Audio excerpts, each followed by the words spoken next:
mic because our mic has disappeared. I think Maggie may have eaten it. So if she did, we might see evidence of that during this video. If not, hope it shows up. In the meantime, I wanted to make sure that our audio quality was good for you. And but I didn't want to keep you waiting. So Andrew went to get the mic. And in the meantime, I'm going to cover basically the one tactic that I have for how to stop defending yourself and explaining yourself. And that was the topic of the day, which I can't read, by the way. So you're going to have to bear with me today because, as you can see, I'm quite technically challenged. I've lost my mic, and I'm going to put on my glasses, which is something I normally don't do during a video because I believe that it creates a separation. However, since I couldn't see anything without my lenses, I'm going to put them on. There we go. All right. So, good evening again, Dan and Andrew. Hey, from Germany. Thanks, Vanessa L. And thank you. Okay. Well, thank you, by the way, Sync Mars. This is good. I believe that this is one of the most important topics that we can all teach one another. One of the themes that I've been trying to cultivate lately is really to unite and share information. And people spend way too much time defending themselves. You know what I mean? I mean, way too much time. And their ideas and their instructions. Hi, New Jersey. Hi, Jersey Mark. Thank you, Nickety. And it's easy to stand your ground and stay strong with your message when you have this one simple tactic that I'm going to give you. But remember as well, before I give you the tactic, I have to give you a little bit of background on it. One of the 9 principles, I think it's principle number 7, I can't remember which one it is, states you will only defend what you believe to be vulnerable. So keep that in mind. When we are with an office bully or somebody who's pushy or a challenger or whatever, whomever we may be with, when they start to challenge us and we answer their challenge, if somebody were to say, for example, if I were to say, okay, we're all going to be using a time clock from now on when we check in and out of work because this has gotten out of hand and we're paying people for hours and hours and hours that they're not really working. And if somebody were to say, oh, but come on, I think that would really drag down morale. If I were to start to defend my idea or my position with that person, remember, office bullies, office difficult people, they smell weakness. And I'm not one who fears looking weak. But if I'm defending something, if I'm standing my ground, those aren't the times I want to appear unsure of myself because they smell it and they will attack more. It will just make matters worse if I do not appear to be standing strong in my resolve, right? And anytime we defend our position, people on an instinctive level recognize you're not so sure of yourself, are you? You're not so sure of that.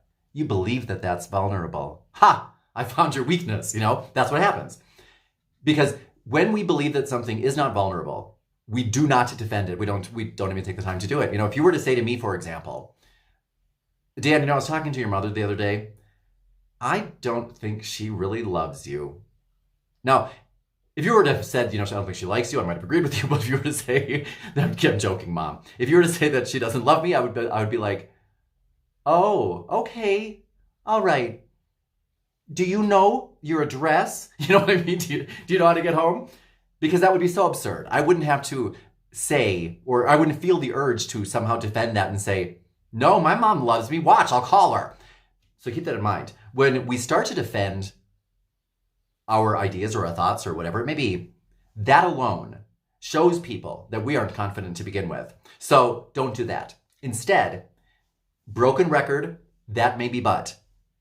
We've talked about this in other lessons, but this one strategy is so simple and it is so powerful. If more people did it, we would have much, much, much more time to focus on the important things because it clears this matter up easily. I'd like you to give me an example, though. I'm going to read some of the comments. I've been missing them because I have my glasses off. But if somebody could give me an example of when they feel the need to defend themselves or their position or to stand their ground, which is what we're talking about here today, give me an idea of what you would be experiencing, okay? Thank you, Veronica. Okay, once it was, once it's done, it will show up in his videos. What will? Okay. Oh, here we go. Your limitation breaker. This is live? Let's, thank you. Thank you, Stavrula. Okay, hi Honduras. Okay, I'm not getting an exact situation. So, when asked somebody nosy questions. Okay. I'm going to actually use the Time Bunny's comment where I believe Time Bunny sounds like a girl. It sounds like a woman. When somebody says to hurry up and I feel the need to defend myself. Oh, perfect. Okay, that's much better. Because the nosy questions, just to answer your questions, the nosy question that I just got on comments, that's going to be more like, if I'm understanding what you're saying correctly, what would be referred to as a challenge question. And a challenge question comes from a challenger. That's a different topic, which I'll write down. And would somebody tweet that to me, because I can't. I'm I need an assistant. And if you could tweet me tomorrow, I will do challenge questions, because that's specific. The challenger asks you challenge questions because they feel that they are somehow impotent. You know what I mean? In some area of life, without power.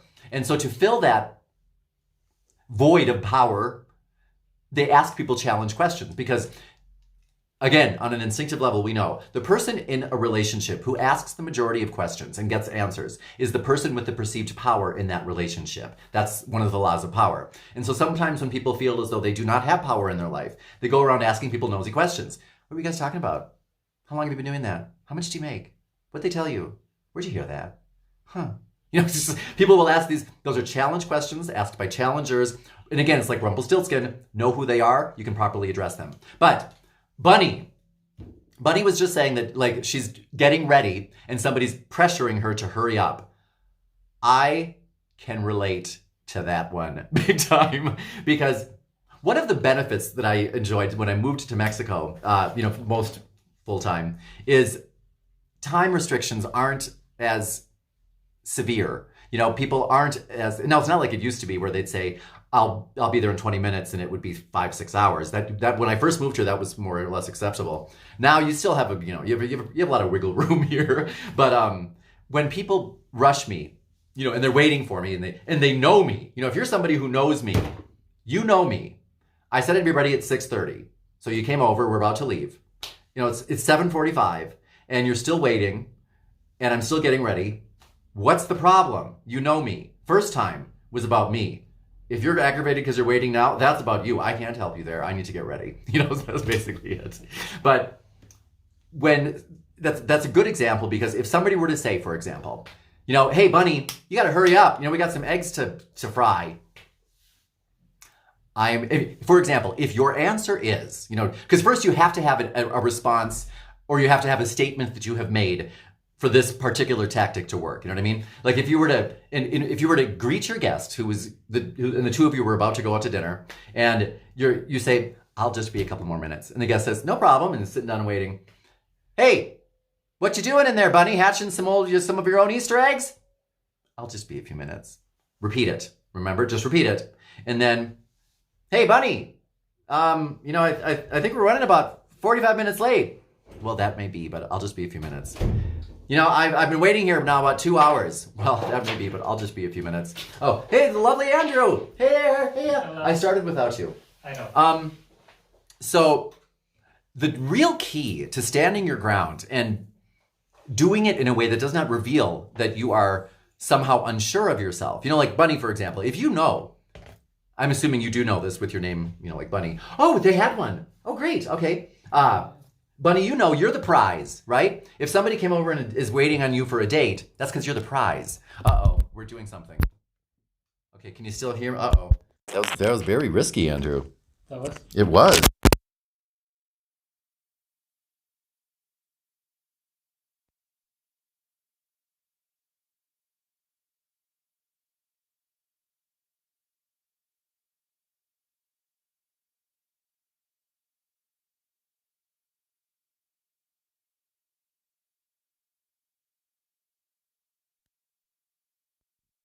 Okay, we'll get rid of it for now. So, can you hear me now? I'm looking for the chakra queen. Karma's a butch rude. No sound still? You still can't hear me. Okay, the sound is gone. Hold on. Well, it's a little delayed, the audio. Oh, it is a little... oh, good, yes? Wait. Speak up. No sound still? Oh, wait. Yes, yes. I'm getting a yes. We have sound. You're back. Thank you very much. Okay. So remember that when you have a message, my message, if you feel as though you have been being tested, let's say by employees, or if you... Yes, great. If you feel as though you're being tested by employees, or maybe tested by coworkers, maybe even, you're a new parent, because parents tend to figure this one out, I always use my nephew Eamon as an example because although I don't have kids, I have a nephew, and he would say things, like when I would tell him, Eamon, I'll be back at 1 o'clock to pick you up. But Uncle Darren, the party's going to be going on until at least 2 in the morning. Well, that may be, but I'll be back at 12 o'clock to pick you up, or whenever I said, and he knew that he could keep arguing with me, but as soon as he heard me do the broken record, along with the that may be but, he was like, oh God, this maybe that, maybe, which is okay. So if that's your situation, or for example, as Bunny was saying, if somebody's rushing you and you already told them, I'm going as fast as I can. If you'd like to go, you can feel free to go and I'll meet you there. The next time they push it, and say something like, Bunny, come on, I've been waiting for, 45 minutes. Well, that may be, but it's going to be, if you, whatever, I can't remember what I just said. Whatever you're, well, that may be, but you can go ahead and go by yourself and I'll meet you there if you'd like.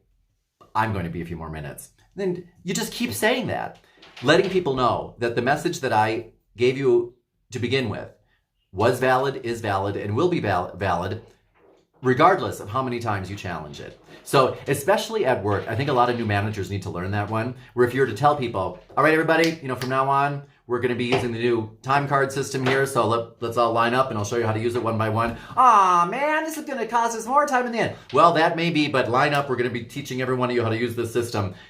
Just that may be, or you could say, is that so? Well, repeat yourself, always just broken recorded, because the moment you introduce a new thought, some defense, some justification, the moment you do that, on a conscious and subconscious level, people will know they have got you on the run. And they will keep you on the run as long as you do that. So do not explain, don't defend. Your friends don't want it and your enemies don't believe you anyway. So that's a really short answer to a very big problem a lot of us have. The answer just happens to be simple. Simple and easy are different, I know. It's a simple solution, not always easy to do it. Practice it and you will find that it will become easier and easier. Is it bad explaining myself? It generally is. Well, let me talk about that. That may be, but yeah, I like that one. Okay. I had a question on here about, is it bad to explain ourselves? That I have to say depends on the situation, because if I'm in a situation of authority. Now, by the way, getting back to the whole, I'm afraid of being weak. I do not want to appear to be unsure of myself, because the people that I would be leading, if I were in a leadership position, because the people that I'm leading count on me to be sure of myself. You know what I mean? If I have 2 dogs, they count on me to be the alpha and appear to be in charge, even when I might not feel as though I'm in charge. When there's a thunderstorm coming in and my dogs come in and they cry and they try to hide under my legs, I have to appear strong and confident, if not just for them. Because if I start to go, oh, every time the thunder booms, they're going to really freak out. And Maggie used to bite me. So keep this in mind, this is true. Maggie has bitten me 6 times. She left scars. I used to bleed all the time. But I knew that it wasn't about Maggie. There was something that I was doing wrong, because this is my relationship. I'm in charge of every relationship. If my dog is biting me, there's a reason. And I needed to figure out what I was doing. What I was doing, it turns out, was letting her be in charge. And she felt it. And she was scared. And so she felt as though she needed to take control and be in charge of everybody. And every now and then she would bite me to bring me in line. I had to teach her one day that I was in charge. And it was a very painful experience for the both of us. Mental, not physical. I don't hit my dogs.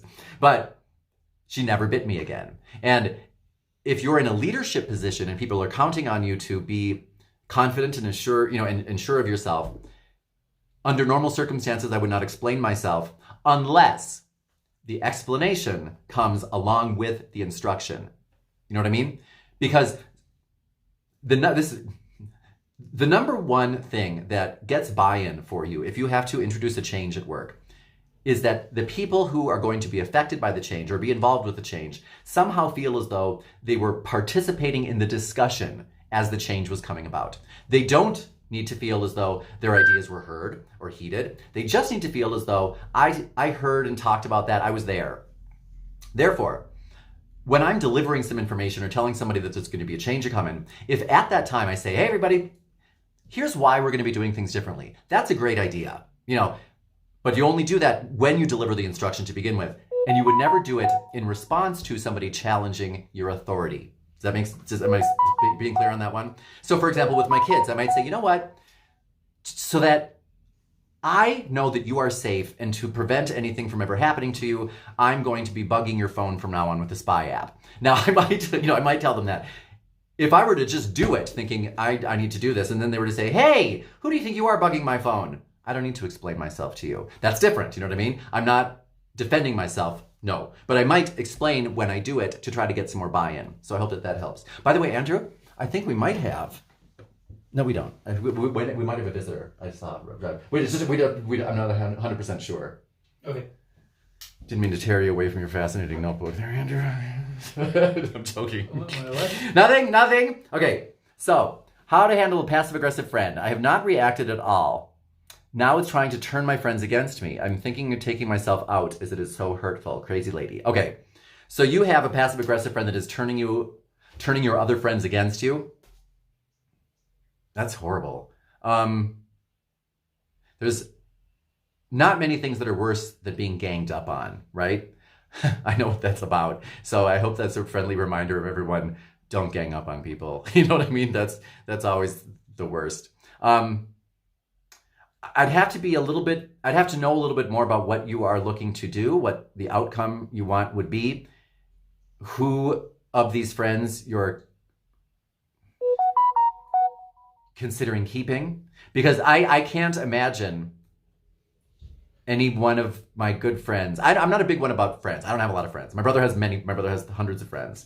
And I know that there are some that are, there's different levels to friends. There's a level 1 friend that you maybe see for coffee every now and then. There's a level 4 friend that you might help move, and then there's a level 10 friend where you plan the funerals with them. If these are level 1 friends or level 10 friends, would make a difference. And I couldn't imagine any one of my I have very few friends. They tend to all be high level because I have like 3, and they're mostly my mother and father and brother, and not because I have 2. Hey, so yes, we got a tip.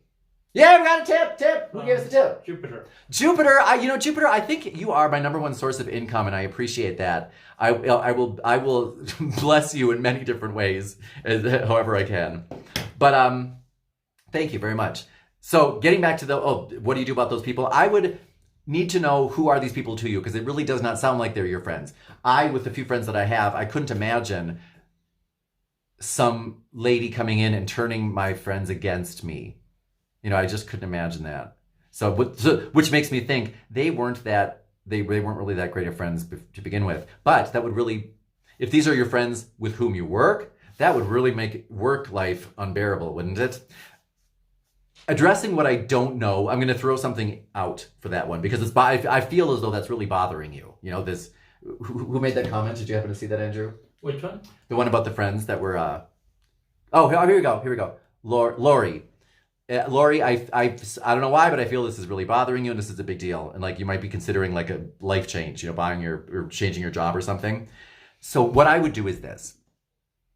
If I'm on the right path, let's say that you liked these people and they're your friends, and now all of a sudden going into work is miserable, and that the pot stirrer is Trixie. You know it is. So what I would do is this: sit down with, let's say there are 3 of them. 2 of them were your friends to begin with. Trixie then is now turning them against you. I might sit down with all of them. Excuse me, not sit down. I would involve a task, because involving a task makes these types of things a lot easier. For men, anyway. Since these are women, take what I say with a grain of salt when it comes to the involve a task.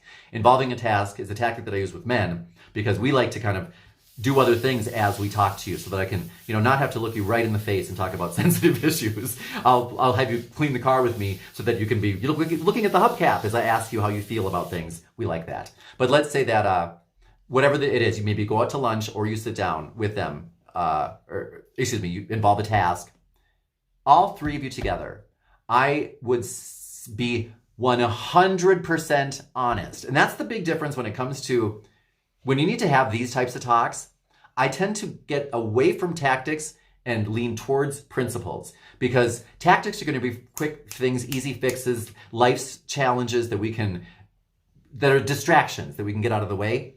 But when you're talking about something that has been drawn to your attention because this is a relationship with a capital R to you that is causing you pain, then I would remove all of the other distractions, including tactics, and speak directly from the heart and sit down and say, I need your help. I would script a lead-in line. A lead-in line helps you at least get this message started on the right tone. And in a situation like that, choose your lead-in line wisely. It's going to be a very quick I language, girls, gentlemen, friends, I, and then state something about how you feel. I'm frustrated. I'm concerned. I'm troubled. I need your help. Period. Pause. Once you've done that, you're all out to lunch and you say, there is a reason why I wanted to go out to lunch with you all today. I need your help. And then go right into it. And you might state at the beginning, this might be difficult for me and I want to warn you right now, I might cry a little bit, just so you know. You know what I mean? Tell people that. It's okay. Then that relieves you of the burden from having to stuff your emotions and not cry. Really cry if you want to cry. It doesn't matter. Hey, Dan. Yes. We got another tip. Oh my gosh, who? Was it Jupiter? Dream Queen. I love Jupiter. Listen to the names. Jupiter, Dream Queen. It's like it's an 80s revival in here. Thank you, Dream Queen. Speak from the heart when it comes to stuff like that and tell what your story is. I always loved coming into work. I love everyone here. I know that Trixie, you're newer to our circle than the other three of us, but I've always thought of you as a friend just as I thought of the other two. And lately, I believe that maybe when I'm not around, people are talking about me and the stories are being constructed and interpreted and twisted into ways that are somehow, I wouldn't put you and me, you're against me, you're talking about me, as much as I would emphasize our relationship is suffering and our relationship is so important to me. I'm terrified thinking that it's somehow going to go away. I'm watching it, I believe, disintegrate. I'm feeling that our relationship is not as strong as it used to be. However you address it, talk about the relationship, not the people, and how important that relationship is to you, and ask them. Okay, so there is something that specifically I would recommend. Ask them what you can do to help strengthen this relationship. And I say that because, who asked me this question? What's her name? Lori. I say that because Lori, let's say that what's really going, now by the way, Lori, I am not saying this is what's going on, but I always like to get as much I like to do as much introspective work as I possibly can, because if there's a problem in one of my relationships, it's going to be because of me. I'm the only one who can fix it. And I say that because that gives me all of the power. You know what I mean? I am in power, therefore I can fix it. Or I am not in power and I have no power to fix it. The reason I mention that is because you may want to, during this talk, say, I'd like you all to be very frank with me and candid. What is it that I have been doing? What are some things that I could do better to help repair this relationship and bring it back to where it was? What changes have I been making? What have you noticed in me? Because maybe what they're talking about is truth. I'm just throwing it out there. Maybe they, regardless of timing issues, are talking about you. Maybe it is negative, but maybe it is true. Consider that. Consider what it is that they're saying so that you can address it head on. Because one of two things will happen when you do that. When you say to some friends who are gossiping about you in a negative way, please tell me what it is because I want to make a change and I want to fix it. I don't want anything that I'm doing to hurt this relationship. Please tell me what it is or what I could do differently or better so that we can have things more like they used to be. They will either recognize the error in their ways and think, oh my God, she's such a nice person and she's so cool. And we have just been slamming her and throwing her under the bus. God, we're bitches. I mean, I shouldn't have said that. I apologize. God, we're jerks. How could we have done that to our friend? Or they'll be like, I'm so glad you asked. If you keep doing X, Y, Z, it's going to be a problem. But if you can stop it, then we're all good. And then you can stop whatever the behavior is. And people will think, gosh, they are such a good friend. I mean, she is so wise because it takes a wise person to be able to do that. So I know that's throughout a bunch of stuff there, but try that.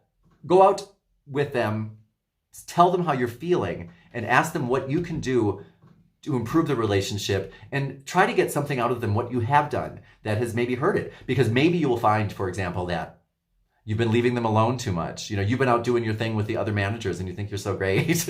And they've been sitting at the lunch table alone where you used to sit. So naturally, you're going to be talked about. So you might just sit at the table, problem solved. I'm just saying you want to ask. So I hope that helps. Anyway, if you could, Lori, by the way, if you could try that, sit down with them and speak from the heart, ask them what you could do, and then get back to me and tell me how that worked out for you, I would appreciate that. Any other things we have, Andrew? I know it's about time to go. Well, it's about time to go. You could tell them if they have any questions that we didn't address in the show. If you have a question or a comment that you would like, that you'd like me, I don't let Andrew address them anymore. If you have something that we got another 10. Who we do? Time Bunny. Time Bunny. Oh my gosh! You see that Bunny, Jupiter, Happy. What's the other one? Dream Queen. Dream Queen. We have to get to, I've been watching lately that a lot of YouTube people and creators and groups like ours get together. Got another one. Who? Miranda from California, $20. Thank you, Miranda. Mike, we got to do these every day, Andrew. Jeez Louise, I've been missing out. And what would you think about, by the way, people? Thank you, Miranda. Would it be Miranda, maybe? Yeah. Okay. Miranda sounds cool as well. If we could get together and do some type of a summit or a retreat or a course where we took a few days over a weekend and got together and really shared, contributed, collaborated and united, to raise this global conversation out of this spiraling toilet that it's going down into. If you would be interested in that, and where would you like to do it, and what do you think that could be structured like that would be appealing to more people who might be able to contribute, let me know. That would be awesome. And today's a very gloomy day here in the bosom of the Sierra Madre. So I appreciate all of the super warm and positive vibes that you've sent out because that helped brighten up our day. And please send in your questions with your Twitter. What do you call that? Twitter account, hashtag Twitter name. And I will answer them by tomorrow, by the end of the week. Yes. Tomorrow's the end of the week, so we got to hurry up. Private video for them. We'll do a private video. And maybe Andrew would consider doing a karaoke version of Private Dancer, but no. Okay, well, a private version would be it that I would want to see. So weird. Everybody, where's Maggie and Buddy? Oh, they're attacked. You want me to bring them? Yeah. Well, Andrew grabs Maggie and Buddy. I'll just say quick goodbye to everybody. And please feel free to write in, along with questions, any suggestions that you may have on different topics or, what do you call it? Different topics or, it's the weather, I swear. Does anybody else have that problem where when it's a gloomy day, you don't need to look out the window to know it's a gloomy day because you just feel the pressure on your head and it's like my tongue gets really heavy? For our Twitter, what country do you have it? What country? Yeah. I think it's the U.S. Okay. Does it matter? Yes, a little. Really? Interesting. Oh, by the way, I apologize. I know I should wrap up. I had a question or a comment. Somebody asked about how did we get our Periscope video so good? It was the first time we'd ever done it. I can't believe that it was good. I mean, if you've been with me, you know that my audio and visual skills are not as polished as they possibly could be. Maggie. And they asked, how'd you get that to be so perfect? The only thing I could imagine it would be, I have the new Samsung, because I mean, our internet connections are terrible. Our everything is always wrong here. But I have the new Samsung S10 Galaxy S10 Plus. That probably has something to do with it. And number one is the mic. We tried to plug a mic in midstream, but it's never good to, change course midstream. But I have, Andrew, do you have the mic? Can I show them what the mic is?